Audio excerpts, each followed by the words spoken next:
Hi friends, నేను మీ అందరికీ ఒక ఇంపార్టెంట్ న్యూస్ షేర్ చేద్దాం అనుకుంటున్నాను. అదేంటంటే కేరళలో ప్రబలుతున్న brain eating amoeba and Nipah virus గురించి చెప్పాలనుకుంటున్నాను.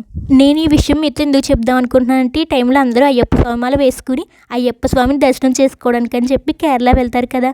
ఈ విషయాన్ని మాల వేసుకున్న ప్రతి ఒక్కరికి ఈ వీడియో షేర్ చేయండి. ఎందుకంటే వాళ్ళ ప్రాణాలు వాళ్ళే రక్షించుకుంటారని ఈ వీడియో చేస్తున్నాను.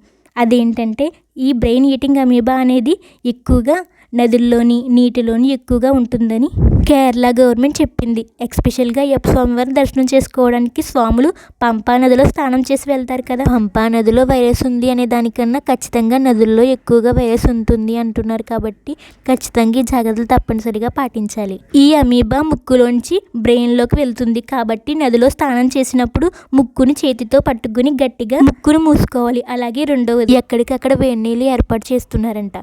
సో మీరు తప్పకుండా వేడి నీళ్ళు మాత్రమే తాగండి. ఇక మూడవది, చేతులు కడుక్కుని ఏదైనా తినండి. శుభ్రంగా ఉన్న హోటల్స్లో మాత్రమే తినండి. మీకు తెలిసిన వాళ్ళు ఎవరైనా కేరళ ట్రిప్ వెళ్తే నదుల్లోని స్విమ్మింగ్ పూల్లోని స్నానం చేయకపోవడం మంచిదని చెప్పండి. ఈ జాగ్రత్తలు అన్నీ కూడా ప్రతి ఒక్కరికి షేర్ చేయండి. ఈ వీడియో ప్రతి ఒక్క అయ్యప్ప స్వామి మాల వేసుకున్న వాళ్ళకి ప్రతి ఒక్కరికి షేర్ చేయండి. ఏదైనా మెడికల్ ఎమర్జెన్సీ అయితే స్క్రీన్ మీద కనపడుతున్న నెంబర్కి కాల్ చేయండి. ఓం శ్రీ స్వామి శరణమయ్యప్ప.